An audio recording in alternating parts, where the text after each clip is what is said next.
ছোটবেলা থেকে চানাচুর বলতে আমার একটাই পছন্দ, মুখরোচক, স্বাদে স্বাস্থ্যে।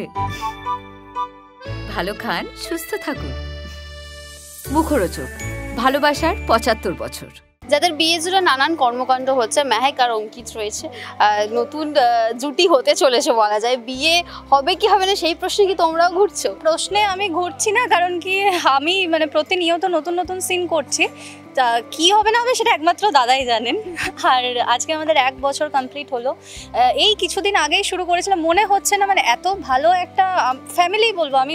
এটাকে প্রজেক্ট হিসেবে দেখি না, কারণ কি প্রথম দিন যেদিন থেকে কাজ করতে শুরু করেছি সেই দিন থেকে আমার কোনোদিনও মনে হয়নি যে নতুন কারোর সাথে, আমার এখানে কাউকেই আমি চিনতাম না, আমি একদমই নতুন এখানে, তো মনে হয়নি যে নতুন কারোর সাথে কাজ করছি, বা একটা ফ্যামিলি বন্ডিং হয়ে গেছে। আর এই এত ভালো ফ্যামিলিটা আমাকে মানে আমাদের সবাইকে দিয়েছেন আমাদের দাদা। দাদা কাকে কার নাম সেটা আমি আর বলবো না, সবাই এক নামেই তাকে দাদা হিসেবেই চেনেন। তো আর মেহেক কখনোই মেহেক হয়ে উঠতে পারতো না যদি দাদার আশীর্বাদ না থাকতো, দাদা যদি না তৈরি করতেন মেহেককে। আমার এখানে কোনো ক্রেডিট নেই, দাদার সেই অডিওই সবসময় অনেক ভালোবাসা পেয়েছি দর্শকদের কাছ থেকে। ১ বছরে প্রচুর ভালোবাসা, মানে অনেক বাইরে থেকেও ভালোবাসা পেয়েছি, আর সেটা শুধুমাত্র সম্ভব হয়েছে স্নেহাশিস চক্রবর্তী দাদার জন্য। তো এটাই। প্রথমত আমি বলতে চাই যে আজকে আমার কিন্তু কোনো শুটিং নেই, তারপর আমি আজকে এখানে এসেছি কারণ এই পরিবারটা একটা ১ বছরের সেলিব্রেশন চলছে সেই জন্য। এবং আমাকেও কিন্তু এই সত্যি এত ভালো পরিবার আমাকেও নিজের পরিবারের মধ্যে সামিল করে নিয়েছে। আর একটা কথা, তোমরা বলছো বিয়ে হবে কি হবে না, তো তোমরা কি চাও বিয়ে হোক নাকি না হোক? কারণ আমার কাছে অনেক পজিটিভ রেসপন্স রয়েছে, এবং যিনি আমাদের গল্পটা দিচ্ছেন তিনি বিষয়টা বোঝেন, এবং এর মধ্যে অনেক টুইস্ট আছে। তা বাকিটা তারপর দেখতে হবে তোমাদের যে বিয়েটা আলটিমেটলি হবে কি হবে না, আর সেটা জানার জন্য প্রত্যেকদিন দেখতে হবে সন্ধ্যে ৬:৩০টায় স্টার জলসায় গীতা এলএলবি। কতটা বন্ডিং হলো? মানে সায়ন একটু পরের দিকেই জয়েন করেছে শো, তো কতটা বন্ডিং হলো?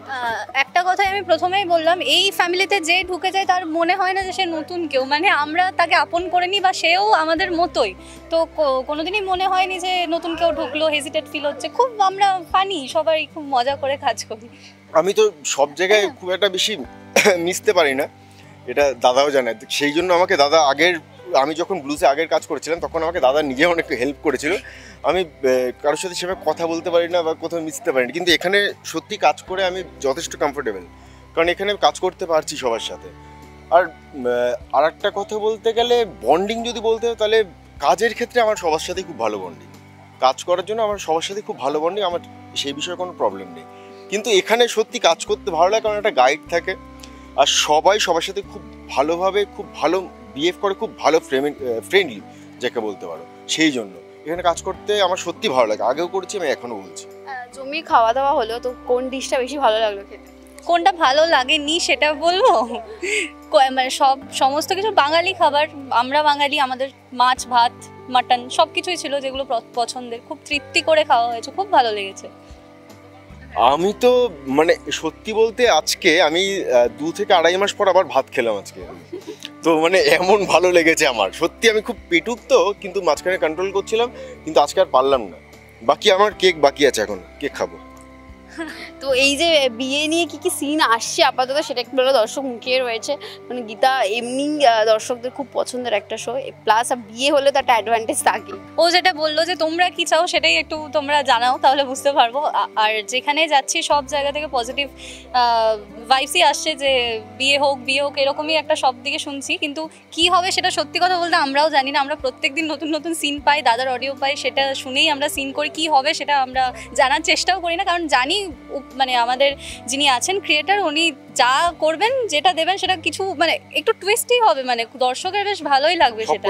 সব করে আমরা আমরা মাঝে বলছি, দাদা হয়তো দেখে বকবেন আমাকে, সিনে ভাবি যে এইটা তাহলে এরপর এইটা হবে, পরের দিনে সেটা আমাদের ধারণার বাইরে চলে। এত মানে ওনার একটা ক্রিয়েটিভিটি লেভেলই আলাদা, উনি ক্রিয়েটার। তো এই আর কি। আর জানতে হলে একটা কথাই বলবো, প্রত্যেকদিন 6:30টায় স্টার জলসায় গীতা এলএলবি দেখতে হবে। আর মেহেককে, অঙ্কিতকে, আমাদের পুরো গীতা এলএলবির সব পুরো টিমকে এই রকমই তোমরা ভালোবাসা দিতে থাকো। 1 বছর হয়ে গেল তোমাদের ভালোবাসার জন্যই আমরা আজকে এই জায়গায়। তো এইভাবেই ভালোবাসা দিতে থাকো। কিন্তু আমি জাস্ট একটা কথা বলতে চাই, এই স্টার জলসার মতো একটা বড় প্ল্যাটফর্মে এত ভালো একটা প্রজেক্ট, এত ভালো গল্প, সত্যি এত দর্শক, আমরা মানে পরপর বহুবার নাম্বার 1 টিআরপিতে রয়েছি, এত ভালোবাসা দিয়েছো, তাই তোমাদের কাছে আমি অসংখ্য অসংখ্য ধন্যবাদ তোমাদেরকে। এবং আমাকেও মানে জাস্ট আমি রিসেন্টলি ঢুকেছি এখানে এবং আমাকেও এতটা আপন করে নিচ্ছ তোমরা, তার জন্য অসংখ্য ধন্যবাদ। এবং স্নেহাশিস চক্রবর্তী দাদাকে আমি অনেক কৃতজ্ঞতা জানাই আমাকে এত বড় একটা সুযোগ দেওয়ার জন্য, অবশ্যই সেটা, এবং এত ভালো একটা কাজ দেওয়ার জন্য।